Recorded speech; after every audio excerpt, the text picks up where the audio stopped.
Muy buenas tardes a todos. Bienvenidos a su programa de Café Psicoanalítico.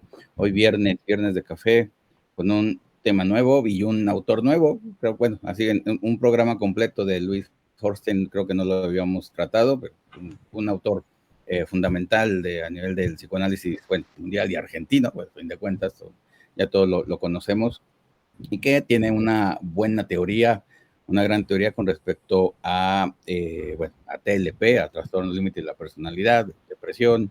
Ahorita vemos también la clínica del vacío, de las perversiones, que son las 4 patologías que él aquí aplica con respecto a las patologías o narcisistas. Pero bueno, eso para que tengan dudas, preguntas y también recomendaciones de los libros de don Luis, o del doctor Luis, con todo gusto ahorita se las hacemos. Así que bueno, primero nos presentamos. Bueno, por favor, Odette, por favor. Bueno, buenas tardes. Un gusto compartir nuevamente con ustedes. Mi nombre es Odette Yáñez y pues estamos listos a todas sus dudas. Gracias, Dan. Muy buenas tardes, gracias por estar con nosotros en este viernes de café. Bienvenidos con este tema. Muestra de que aquellos que piensan que el psicoanálisis es cosa del pasado o que nadie está haciendo psicoanálisis, pues es muestra el autor del día de hoy para que sepan que el psicoanálisis sigue vigente. Bienvenidos. Gracias, Daniel. Raúl, por favor. Muy buenas tardes para todos y todas, esperando que se encuentren muy bien. Con el gusto de cada semana los saluda Raúl Ruiz. Y efectivamente, como decía el maestro Daniel y el doctor Gerardo, Luis Hornstein es uno de los psicoanalistas contemporáneos que sigue trabajando clínica y teóricamente y nos sigue mostrando la diversidad de senderos que tiene nuestra disciplina psicoanalítica. Iremos desmenuzando la propuesta de las 4 modalidades clínicas del narcisismo. Gracias, Raúl. Sí, así es. Bueno, como ya vieron, bueno, ya saben cuál es el autor. También tiene teoría psicoanalítica con respecto a TLP. Estamos acostumbrados a estudiar a Kember, ya es como el que es el más común o el que más nos centramos para hablar de TLP, pero ciertamente hay otros autores importantes como Luis Hornstein, como hay otro André, ahorita no me acuerdo de su apellido. André Green. Bueno, André Green también. Hay otro André también, pero ahorita no me acuerdo del nombre del otro André, porque hay 2. Pero bueno, ahorita se los digo. Y bueno, para que vean, hay mucha teoría. Hay buena teoría, digamos, aparte de que es buena teoría.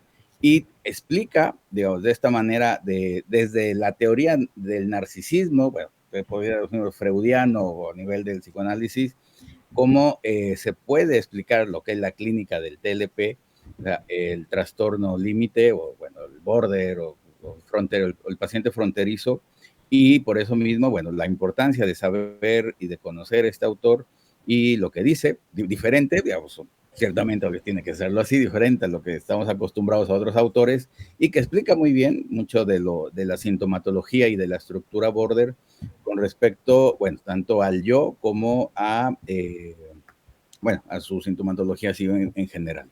Bueno, y sin más, por favor, maestro Raúl, si gustas empezar. Gracias, doctor.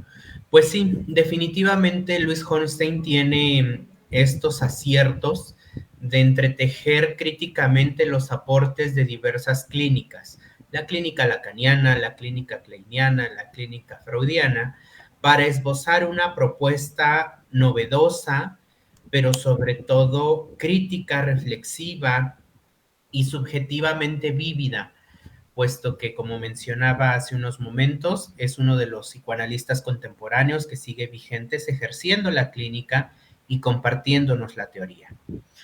Luis Hornstein nos va a mencionar que la subjetividad de las personas es aquello que debería de ser nuestro foco, nuestro interés, nuestra principal pauta de abordaje en el dispositivo clínico, puesto que habrá pacientes que estén manifestando algún dolor, algún conflicto, alguna preocupación que estará entretejida o atravesada por una o varias de las 4 modalidades clínicas del narcisismo.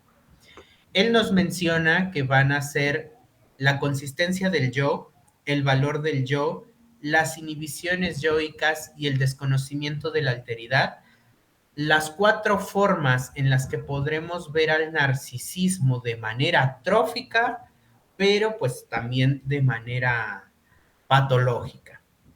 Como mencionaba el doctor Gerardo, estamos muy acostumbrados a estudiar el tema de las vivencias borderline desde Otto Kemper, puesto que fue quien le dio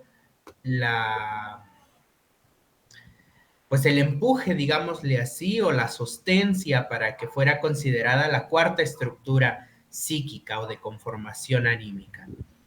Sin embargo, no por eso dejan de ser interesantes las propuestas que otros autores como Hornstein en este caso nos pueden brindar al respecto. Propongo que vayan retomando, por supuesto, en el chat sus preguntas, sus inquietudes para que pues se haga el diálogo entre todos. Por ahora doy esa contribución inicial. No sé si el profesor Daniel quiera agregar algo más. Muchas gracias. Ciertamente, cuando a veces hablamos cuando hablamos de las escuelas psicoanalíticas y nombramos la escuela francesa, la escuela de Viena, y hemos empezado a hablar un tanto de la escuela argentina como una escuela. Sin embargo, como bien nos está comentando ahorita el maestro Raúl, realmente esta escuela argentina tiene muchos toques de otras cosas. Yo creo que por eso justamente todavía no se ha logrado consolidar como tal una línea de pensamiento específica en Argentina, pero que al mismo tiempo el psicoanálisis argentino es muy rico gracias a eso. Mientras que en otras partes o otras latitudes el purismo deja de lado otras visiones, con el autor que estamos viendo el día de hoy realmente se enriquece. Entonces, creo yo, el abordaje que tiene muy actual, contemporáneo, lo hemos estado mencionando, es incluso hasta en la cuestión del lenguaje, el abordaje que nos hace es entendible. A veces nos vamos a leer a Freud, que claro, lo tenemos que leer, pero lo leemos desde la traducción del libro, de la edición fulanita de tal, y a veces nos perdemos en esa situación de conceptos. Cuando nos vamos a los libros de Lacan, que Lacan lo traducen después al español argentino, luego de Argentina, lo estamos leyendo acá en México y también tenemos de pronto esas complicaciones de ir directamente al autor. Creo que una gran ventaja del autor es que al escribir de forma contemporánea nos hace muy entendible de lo que nos está escribiendo, ¿no? Me parece muy importante también que nos propone esta parte de la subjetividad, entendiéndola como no solo desde los aspectos biológicos, sino también los aspectos sociales e históricos que van a conformar ahora sí que al sujeto, ¿no? De esa forma vamos a entender que el paciente es complejo, que no vamos a estar en una clínica médica en la cual este es el síntoma, esta es la solución, sino que el abordaje tiene que ser amplio, que el entendimiento de la psicopatología tiene que ser amplia y entonces el tratamiento también tiene que ser en ese sentido, con diferentes, pues, no enfoques, sino más bien desde diferentes aristas se tiene que desarrollar el sujeto, ¿sale? Entonces, creo yo que el autor de hoy, si es que no habíamos tenido la oportunidad de conocerlo antes, siembra una espinita para quienes no lo conocíamos, poder empezar a profundizar en ello, enterarnos de que el psicoanálisis está actual, se está haciendo vigente y desde una manera a lo mejor entendible, creo yo, es una gran puerta para aquellos que se empiezan a acercar al psicoanálisis para entrar al psicoanálisis. Eso como introducción. Gracias. Gracias. Gracias, Hernán. Odette. Gracias. Bueno, por mi parte, hemos visto sobre todo que el motivo de consulta ha cambiado mucho en los últimos años. Lo que anteriormente el motivo de consulta era una represión intensa, ahora no lo es. Ahora es una angustia constante, problemas vinculares principalmente, ideación suicida, si no es permanente, es la mayoría del tiempo, intentos suicidas, acting, todo esto que suele ser la consulta más común, se ha visto que nos lleva a identificar que ahora el tipo de pacientes que vamos a ver no son los mismos pacientes que se veían en los tiempos de Freud, por eso, como comentó el maestro Daniel, no quiere decir que ya no está vigente. Entonces, lo importante aquí es saber cómo tratar a estos pacientes, cómo ayudarles, porque desde el punto de vista cultural también el hecho de que ahora padre y madre tengan que salir a trabajar, deja al niño en una situación donde le falta el poder, ese holding que la madre debería de dar, le falta esa imposición del padre también que debería de estar ahí. A veces son niños abandonados o por el contrario son niños que nunca conocen la frustración hasta que ya llegan a etapas mayores y que por lo tanto eso es una fuente de angustia importante porque es la primera vez que conocen el mundo externo, posterior a estar dentro de esta burbuja que es la familia. Entonces, esto se vuelve una de las patologías más recurrentes. Cada vez vemos niños más chiquitos o adolescentes más jóvenes que tienen intentos suicidas, adolescentes más jóvenes que tienen una angustia increíble y que suele enmascararse pues con otras conductas, le llaman que generalmente se los mandan porque en la escuela no lo soportan, entonces es un niño negativista, pero en realidad está encubriendo una depresión, está encubriendo este llamado de por favor ayúdenme, este llamado de necesito a alguien que me contenga, necesito a mis padres, necesito que me guíe. Entonces por eso es importante empezar a detectarlos desde edades tempranas, no nada más pues ya en los adultos, sino desde etapas muy pequeñas. Sí, esa sería mi parte de la introducción.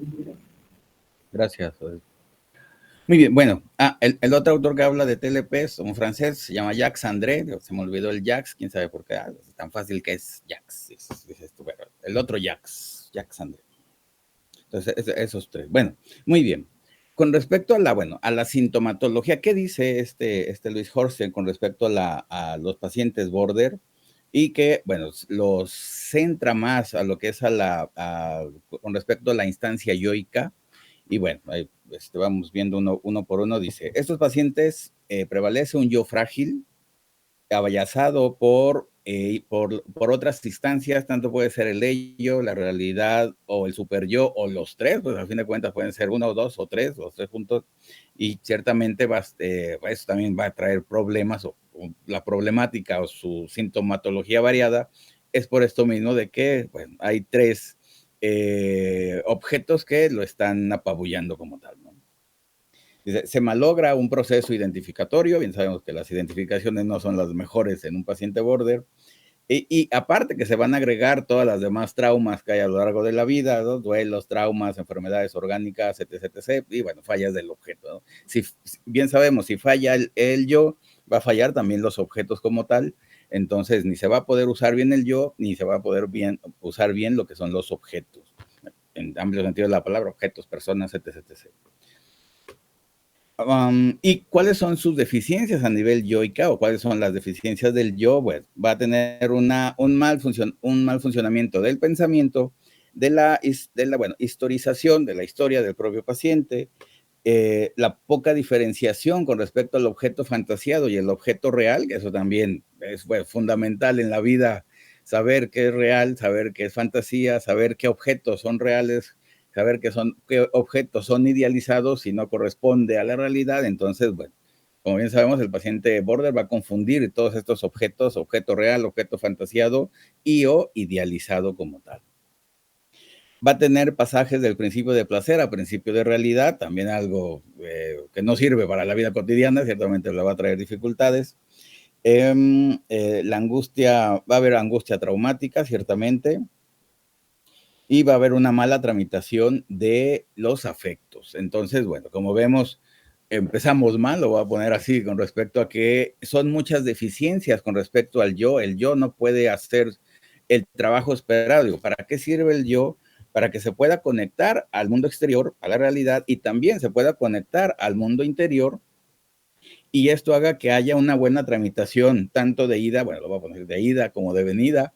Entonces, tanto los deseos, tanto la fantasía se pueda convertir o pueda llegar a la realidad, tanto la realidad que cuando se introyecta al psiquismo llegue de la manera correcta y no haya todas estas confusiones que sabemos que, como lo vimos, esta disminución de estas funciones o la nula funcionalidad va a ser una vida caótica para el paciente border, y por lo mismo, bueno, viene toda esa sintomatología que conocemos y, bueno, también la importancia de que en la terapia con estos pacientes, bueno, enfocarnos a lo que es el yo y sus funciones para que las pueda desarrollar por primera vez o las empiece a recuperar, si ha perdido ya varias de estas y, bueno, por lo tanto, vaya bien su terapia con esta recuperación de estas funciones yoicas, ¿no?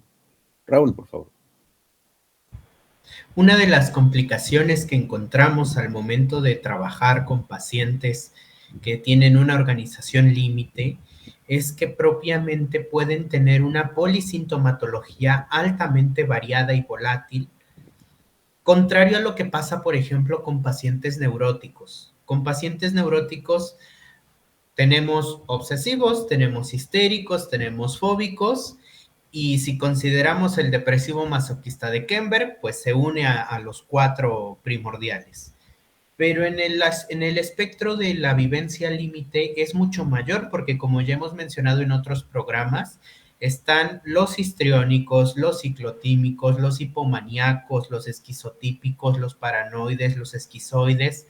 Y entonces, Hornstein, en estas 4 modalidades clínicas del narcisismo, pienso que nos muestra las comorbilidades que pueden tener las patologías límite.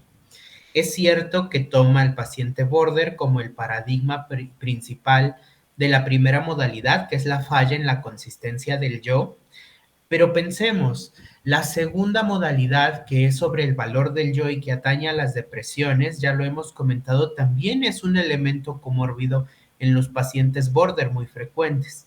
Estas penas, estos duelos no duelados, al final valga el juego de palabras, las pérdidas no metabolizadas. La tercera modalidad, que son justamente el no reconocimiento de la alteridad del otro, pues implica este pegoteo que muchos pacientes border llegan a desarrollar, incluso mediante estas defensas altamente primarias, como son la identificación adhesiva o el desarrollo de una posición autista contigua, como desarrollaría Thomas Ogden. Y la cuarta modalidad clínica del narcisismo, que es la inhibición de las funciones yoicas, pues vemos a estos pacientes que se alienan al pensamiento, a las decisiones o a las patologías de sus cuidadores.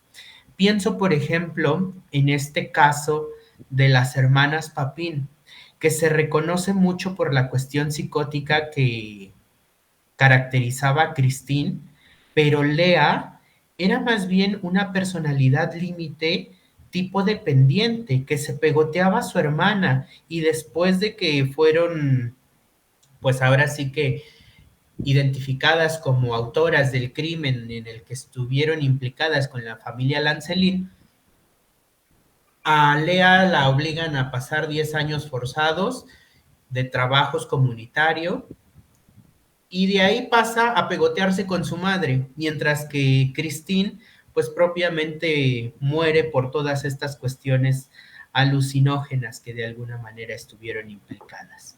Entonces, veamos cómo en estas comorbilidades tenemos altos elementos complejos, tenemos un espectro que tiene grandes potencialidades de volverse dificultoso si no tenemos una formación teórica, clínica y técnica lo suficientemente desarrollada. Y retomo una pregunta de Ernesto que dice, ¿un paciente border en qué tipo de psicosis es más frecuente? Border y psicosis son completamente diferentes. La psicosis hay una completa pérdida de la realidad, mientras que en los border ese principio, por ejemplo, estará trastocado y puede alternarse según sea un límite altamente descompensado o todavía con cierto dejo de compensación. Entonces, ahí vemos la importancia de ir haciendo también estos diagnósticos diferenciales, porque incluso ha habido teóricos que se han animado a contabilizar las tantas formas que existen de vivirse de manera borderline y han dicho que son hasta 247. Entonces, pues es un panorama complejo que, bueno, iremos comentando. Maestro Daniel. Gracias. Pero no les vamos a decir las 400 tantas que dijiste. No, nomás. Ahí nos quedamos como el dato curioso de... Sí, porque si no se imaginas... Ahora sí, perdón, Dorian. Bueno, hablar de la clínica de Hornstein o de la teoría de Hornstein es hablar de una teoría del narcisismo, como bien hemos estado hablando. Y vamos a partir entonces de aquí, de que el narcisismo va a tener dos facetas, que va a ser el narcisismo patológico, que es el que termina enfermando a las personas, y el narcisismo que le llama trófico, que es el narcisismo que realmente nos forma, el que en alguna ocasión, incluso él mismo en entrevistas, utiliza para hablar acerca de el autoestima, es el que va a formar el yo, el que nos lleva hacia la resiliencia, esta parte buena del narcisismo, por decirle de alguna manera. En el narcisismo patológico, ahí sí nos plantea cuatro manifestaciones de este narcisismo patológico que ya las hemos estado nombrando, y ahorita en esta primera, que es la consistencia del yo, no solo aparecen los borders, sino también aparecen la psicosis, como la esquizofrenia, la paranoia, y que los pacientes que caen en estas patologías van a tener problemas para la cohesión realmente del yo. Justamente estamos adoptando como ejemplo al border porque es el ejemplo perfecto de un yo, por así decirle, realmente no cuajado.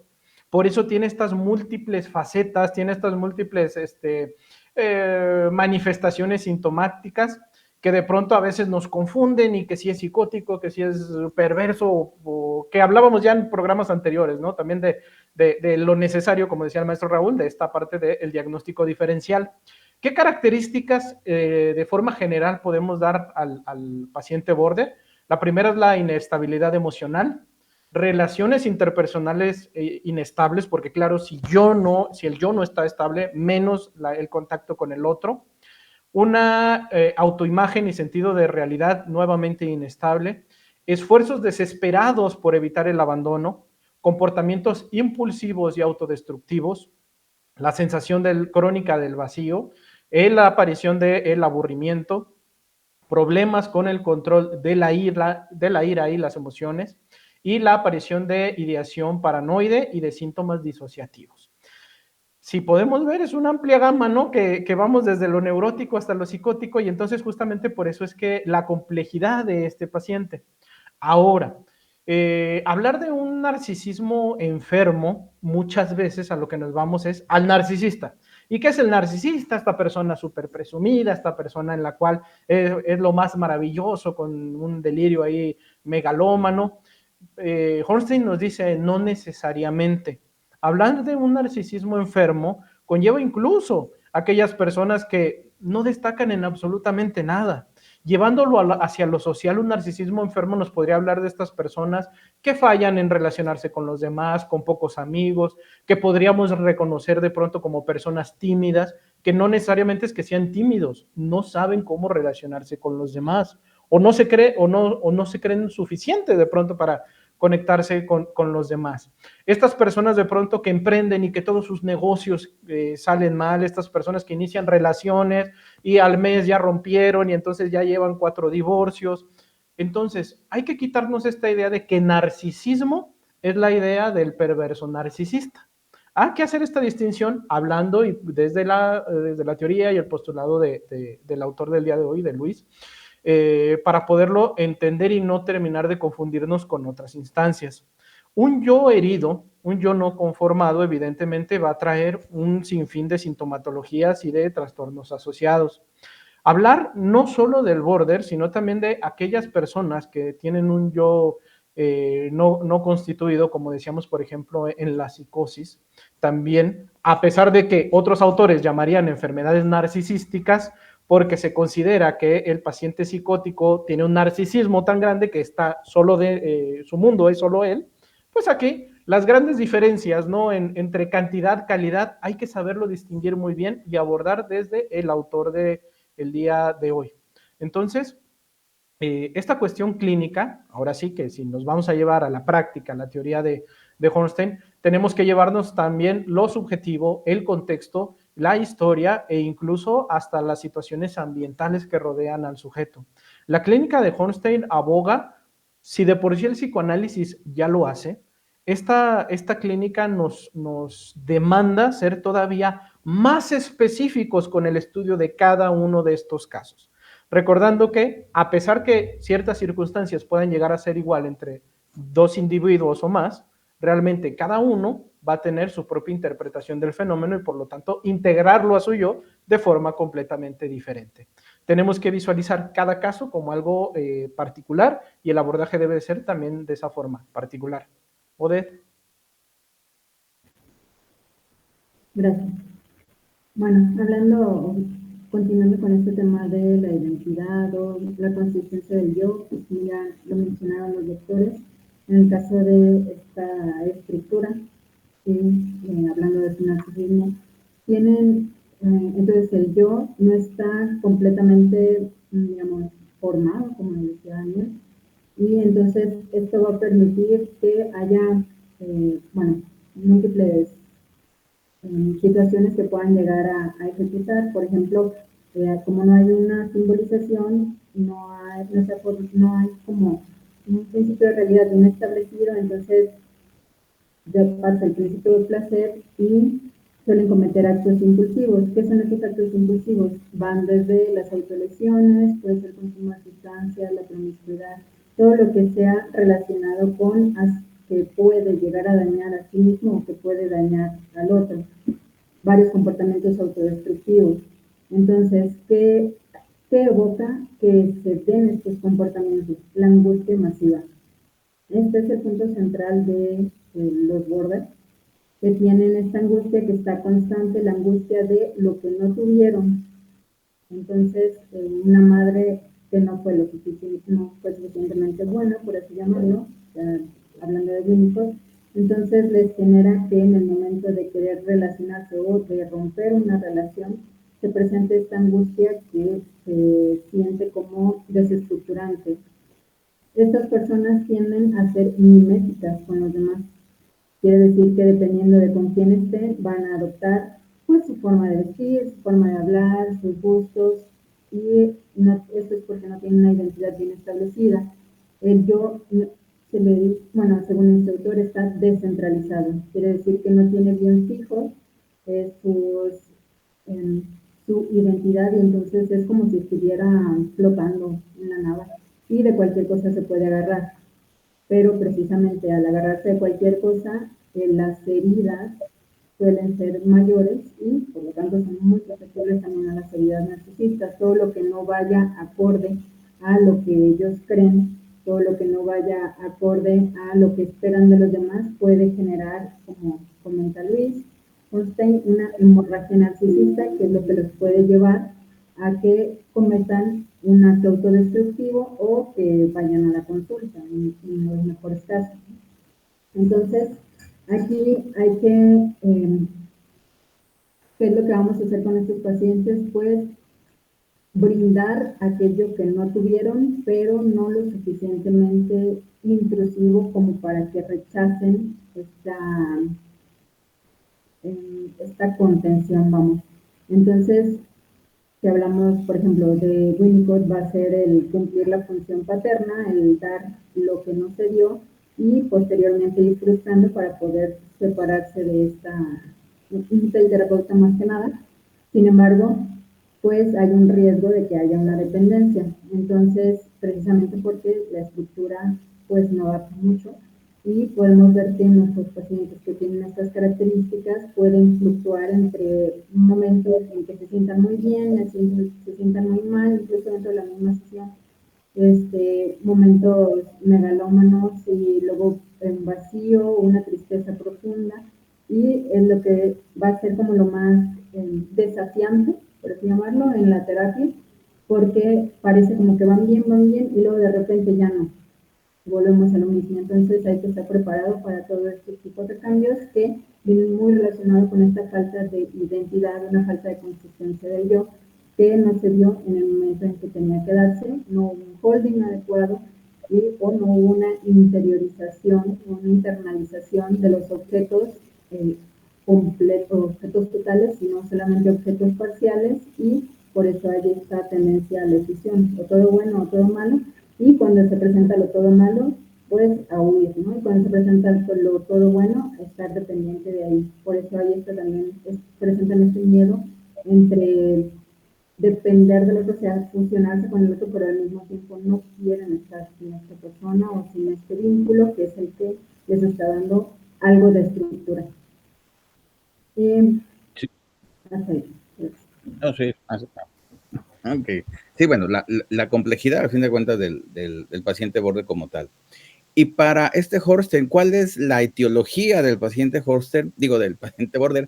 Él dice, bueno, déjame ver dónde está. Ahí, acá está. Bueno, bueno, dice así: cuando la madre no se discrimina lo suficiente del yo del bebé que va surgiendo, en vez de construir límites del yo, va a construir un yo borroso.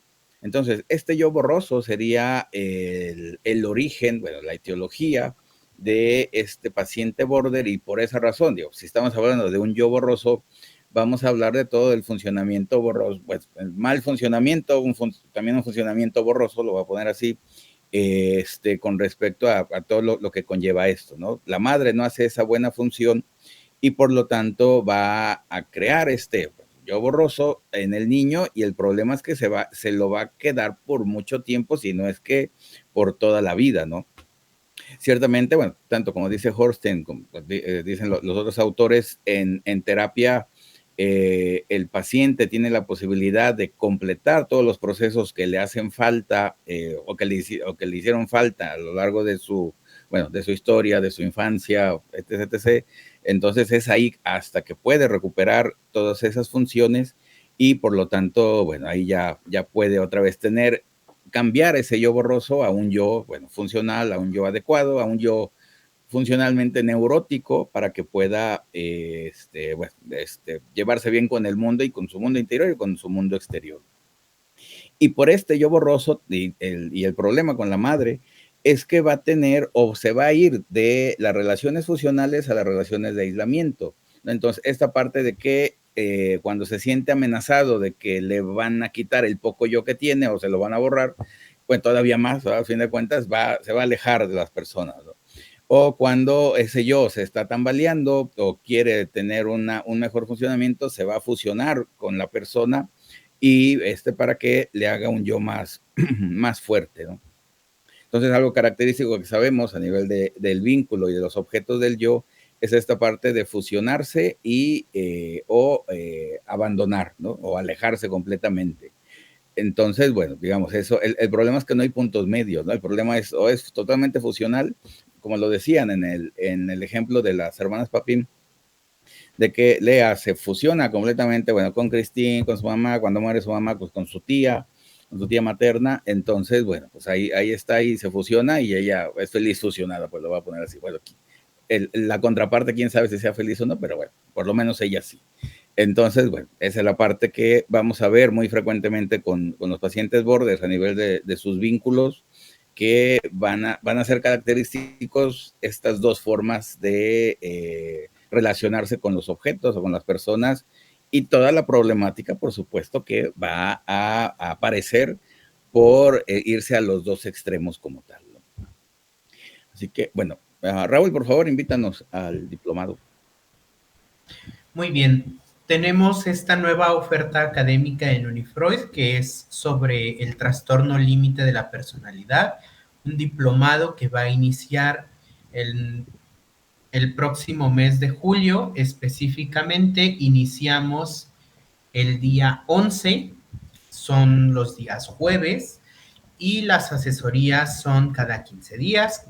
De la misma manera que trabajamos en las certificaciones, tenemos material de consulta, clases grabadas y, por supuesto, es un poco más acotado al ser un diplomado. En esta ocasión dura 3 meses, por lo tanto son 12 clases más 6 asesorías, dando un total de 18 encuentros. En este diplomado vamos a revisar 3 módulos. El primero es cómo se conciben las vivencias límite históricamente desde la psiquiatría, desde el psicoanálisis y desde la psicología, ¿no? Son básicamente los 4 primeros temas. De ahí pasamos a la clínica del funcionamiento límite, revisando propuestas sobre el desarrollo psíquico en la infancia que puede dar paso a este tipo de vivencias. con las propuestas de Donald Meltzer, Esther Vick y Thomas Ogden. Después revisamos un texto de Paulina Kemberg para que ella nos explique cómo podemos detectar funcionamiento límite en niños y adolescentes. Profundizamos la cuestión adolescente con una propuesta de Peter Giovacchini sobre adolescentes borderline. Y también revisamos un tema poco frecuente que es sobre las familias con productividad de borde, culminando ese segundo módulo con la relación que tienen las organizaciones límite con las perversiones. Y el tercer módulo, para finalizar, es la revisión de un estudio de caso, más 2 clases de la psicoterapia psicoanalítica de expresión y la psicoterapia psicoanalítica de apoyo, que son los tratamientos que mayormente se recomiendan para este tipo de patologías. Entonces, si ustedes se dan cuenta, son módulos que van articulados entre sí para empezar desde la parte histórica, teórica, aterrizándolo en la parte técnica, práctica de alguna manera. Invitados para que se inscriban y, por supuesto, puedan formarse en esta serie de contenidos tan complejos. Y bueno, retomando el hilo conductor de nuestra charla, retomo esto que nos pregunta Ernesto en el chat. ¿A qué edad es posible detectar la estructura border, así como sus conductas o comportamientos manifiestos? Paulina Kember específicamente va a decir que desde niños vamos a tener la posibilidad de evaluar este tipo de patologías en los infantes, porque como mencionaba el doctor, van a estar funcionando de manera simbiótica, de manera fusional. Imaginémonos la imagen de un siamés que justamente da la impresión de 2, pero que en realidad es 1. Si nosotros pasáramos una línea divisoria por el medio de este siamés, evidentemente destajaríamos completamente ese cuerpo que lo unifica. Y es donde advendría la hemorragia narcisista que mencionaba también Odette. Porque al ser hemorragia es un narcisismo que está fluyendo, pero que no está encontrando destino, que no está invistiendo, que no está catequizando, y por consecuencia ahí se justifica el porqué la dificultad para crear vínculos de este paciente. Es importante tener perspectivas diversas para entender esta patología que tiene manifestaciones tan variadas. Y bueno, no lo hemos mencionado, pero el texto que estamos tomando de base viene de este libro, Ser analista hoy, de Luis Hornstein. Es su obra más reciente publicada y tiene un pasaje muy interesante sobre no apegarnos única y exclusivamente a una sola teoría. Dice así: lo inquietante de las parroquias analíticas es que son como cualquier parroquia. Los feligreses no se interesan por los de enfrente ni siquiera para debatirlos. Adhieren a una doctrina y establecen una relación privilegiada con su grupo. Esta pertenencia supone regresiones varias, diluye su singularidad en una identidad grupal que posee ritos y lenguaje. Entonces necesitamos conocer esta perspectiva múltiple, amplificada, pero no por eso perder de vista que desde la propuesta de Hornstein estamos trabajando con una subjetividad, con un paciente que muy probablemente está sufriendo las inclemencias de su organización psíquica, de su patología, de su vivencia límite, que como el nombre lo llama, lo están llevando a los extremos para funcionar. Maestro Daniel. Bueno, hablando justamente de esta etiología que nos propone el autor respecto a los pacientes border, nos habla de 3 aspectos importantes de los cuales hemos estado hablando o ya citamos de alguna manera. El primero van a ser los factores intrapsíquicos. Esto tiene que ver con las fallas en esta consistencia del yo, este primer apartado de las enfermedades narcisísticas de las cuales hemos estado hablando, en lo que, por lo cual nos habla, ¿no?, de un yo con una identidad frágil, fragmentada, con la inestabilidad, que no puede mantener una autoimagen coherente y ni tampoco a lo largo del tiempo. Por eso es que el border es cambiante, o sea, le ve cambiante, ¿no?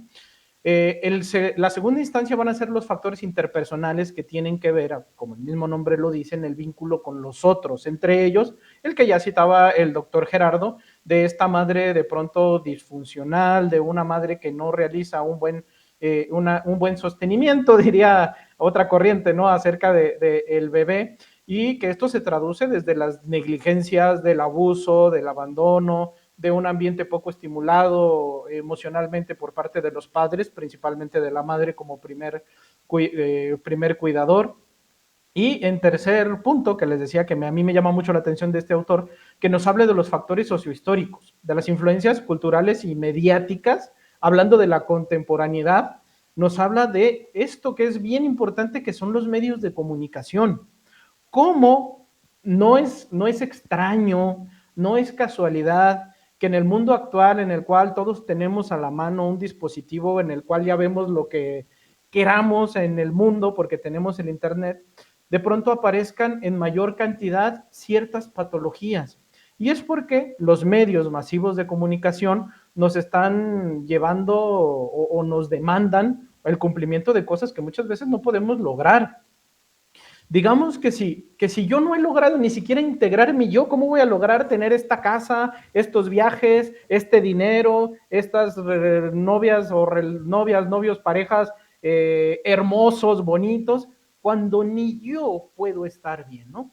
Pero los medios de comunicación me lo presentan como una demanda, como que tengo que hacerlo, como que si no lo hago, de por sí ya me siento fracasado, pues soy todavía más de fracasado. Nos llevan a esta sensación de vacío constante en el border todo el tiempo, necesita ser más, necesita nuevas emociones más intensas, necesita arriesgarse cada vez más justamente para intentar quitar este vacío que los medios de comunicación nos terminan provocando, lo cual nos va a llevar a una tremenda desesperanza. El paciente border, y retomo un poco de la teoría, la que nos dice que estas patologías narcisísticas que parecieran esto que les mencionaba hace ratito como los más hermosos, los más bonitos, realmente es una máscara, porque la verdadera enfermedad es el empobrecimiento del yo, es la desesperanza de este yo de no poder ni siquiera saber quién es, por así decirlo, que sería lo más básico en una vivencia como sujeto, saber quién soy para a partir de ello ya convivir, comunicarme, relacionarme con los demás, pero cuando falla lo esencial que es este yo, obviamente todo lo demás también va a estar mal. Entonces, la etiología va a ser multicausal y entonces tenemos que contemplar todos esos aspectos cuando tengamos enfrente a un paciente con estas características. Odette. Gracias, doctor. Bueno, retomando este tema que está mencionando el doctor Daniel, referente al valor del yo, qué es lo que espera la sociedad, qué es lo que nosotros interiorizamos que espera la sociedad y nuestros padres, tanto todo de nosotros, ¿no? Nuestro desempeño. Una de las cosas más importantes, hablando culturalmente, coincido con el doctor Daniel, es el momento en el que nos encontramos la tecnología, como puede ser buena, puede ser mala también, el hecho de estar expuestos a ideales que realmente son imposibles de cumplir en todos los sentidos, tanto en belleza, en éxito, puede llegar a ser que las personas caigan en estas depresiones y que dejen de querer intentarlo. Y por otro lado, también posicionándonos en este momento, al menos en nuestro país, de que hay muchas bromas y memes referente a esto, donde mis padres a los 30 años ya tenían 3 hijos, y tenían una casa, y tenían no sé qué, y nosotros cada vez más grandes y a edades más prolongadas ya podemos empezar a fungir como un miembro de la sociedad, porque ahora ya no es suficiente tener la prepa, ya no es suficiente tener una licenciatura, ya no es suficiente tener una maestría, ya no es suficiente tener un posgrado sobre posgrado sobre posgrado, por la competencia que estamos viviendo. Entonces también eso hace que haya un sentimiento de insuficiencia en personas que tienen que son proclives a ello, ¿no? Y quisiera aprovechar este comentario para contestarle a Alice, que menciona qué características debe de tener un narcisismo sano. El narcisismo sano o el trófico, que es el que menciona Hornstein, es el que dice que va a estar guiado por sus deseos. ¿Sí? ¿Qué es esto? El cumplir, tener ambiciones, metas y cumplirlas. El ser congruente con sus ideales. El tener un adecuado compromiso con los otros y consigo mismo. Es decir, como esta diferenciación entre hasta dónde llego yo y dónde empieza el otro, respetarlo, este espacio virtual, y no querer someter al otro a que sea como yo quiero que sea y que se adecue a mi realidad en lugar de yo adecuarme al ambiente. Una identidad también establecida, una identidad hablando desde lo cultural, una identidad de qué es lo que yo quiero. Vemos mucho en los borders que como no hay una identidad bien establecida, están cambiando, empiezan por ejemplo una licenciatura y luego la dejan y luego empiezan otra y luego la dejan y luego empiezan otra.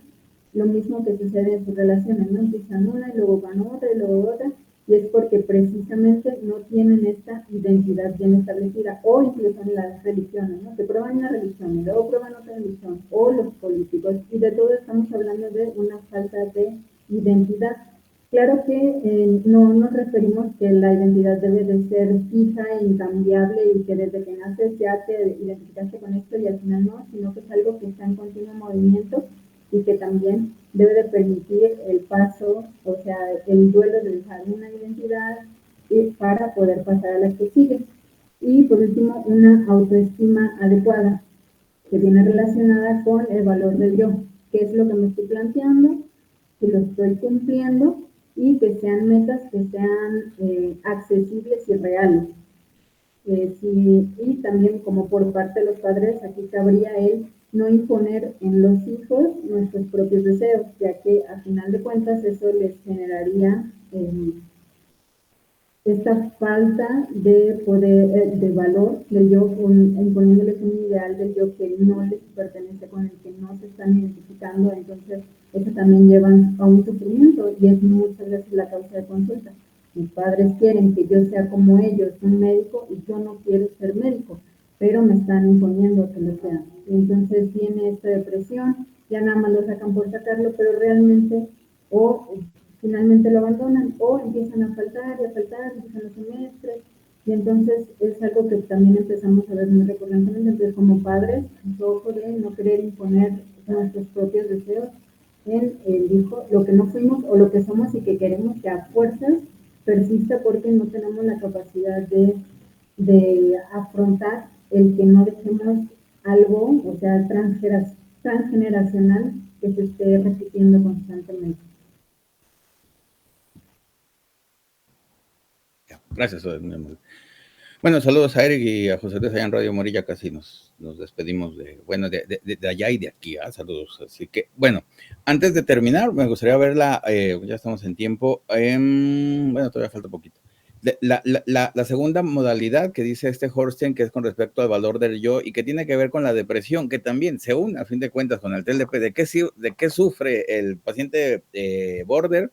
Pues de depresión a fin de cuentas, ¿no? También está incluido ahí en su etiología, en su patología. Bueno, dice así Horsten, dice, bueno, el siglo XXI se puede considerar la enfermedad o el siglo de la depresión, a fin de cuentas por lo que estabas diciendo ahorita, o de todo lo del no cumplir esos ideales, pero resulta que, ¿por qué esta sociedad depresiva existe?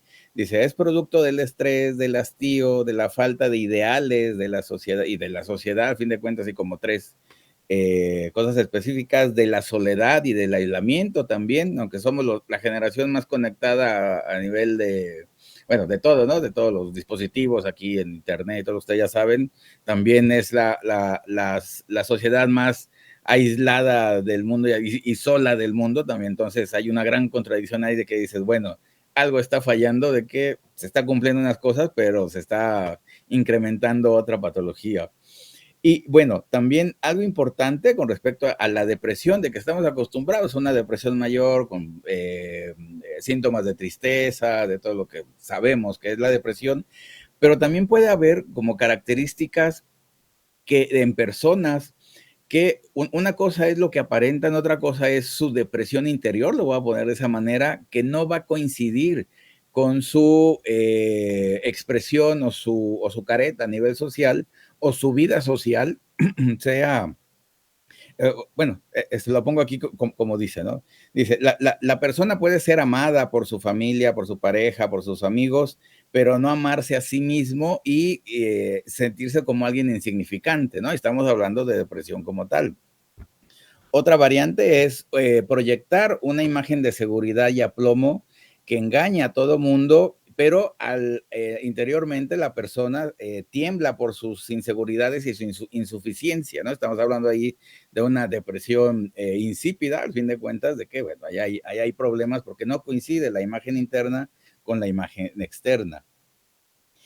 Y también puede haber una figura o una imagen de una satisfacción total de, bueno, una vida exitosa, y todo lo que ya sabemos, lo que estamos hablando ahorita, pero la persona se sienta como un fracasado en su vida, ¿no? También ahí hay depresión, a fin de cuentas.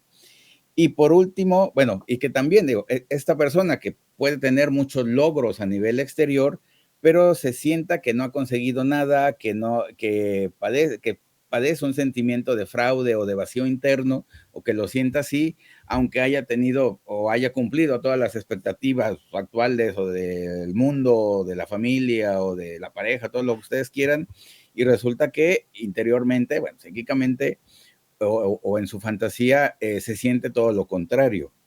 Cuando hay estas contradicciones con respecto a la imagen exterior y a la imagen interior, que también, por supuesto, que lo podemos ver o lo vamos a ver mucho en todo paciente border, también lo vamos a ver en pacientes, bueno, neuróticos, psicóticos, perversos.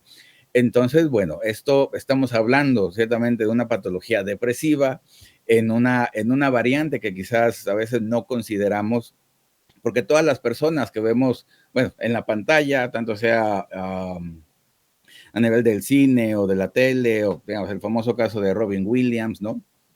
Alguien, personas exitosas y todo, y pues resulta que tienen una depresión, o ellos ven todo lo contrario a lo que nosotros vemos, o sienten todo lo contrario a lo que nosotros diríamos que es una vida ideal o idealizada, y pues resulta que la depresión así también se manifiesta, ¿no? Hay esa contradicción del mundo exterior con el mundo interior.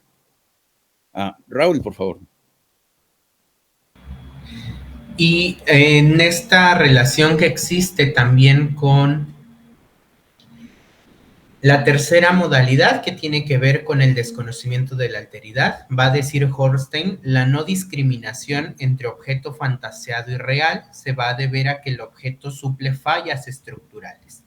Ya mencionábamos que trabajan o se vinculan desde este funcionamiento simbiótico funcional, pero también si son límites un poquito más compensados, pueden llegar inclusive a desarrollar estas relaciones anaclíticas, ¿no? Donde hay sí un reconocimiento del otro, pero en tanto objeto narcisista, y entonces cumple funciones protésicas para el psiquismo de nuestro sujeto. Y por eso mencionábamos que es esta tercera modalidad el paradigma de la perversión, no tanto quizá de la perversión sexual, aunque podría tener sus matices, pero sí de la perversión social, específicamente en esta vertiente alienadora, que pues de alguna manera se posiciona sobre el otro, que busca dominarlo y que busca avasallar su actividad, su pensamiento, su conducta, su afecto. Y la cuarta modalidad, que tiene que ver con las inhibiciones yoicas, pues está mucho más relacionada con estas patologías del vacío que también de alguna manera ya mencionaba el maestro Daniel, donde de pronto podríamos encontrar algunos cuadros de melancolizaciones graves, ¿no? Que definitivamente en la versión más clásica que entendemos de la melancolía recae sobre el yo, la sombra del objeto perdido.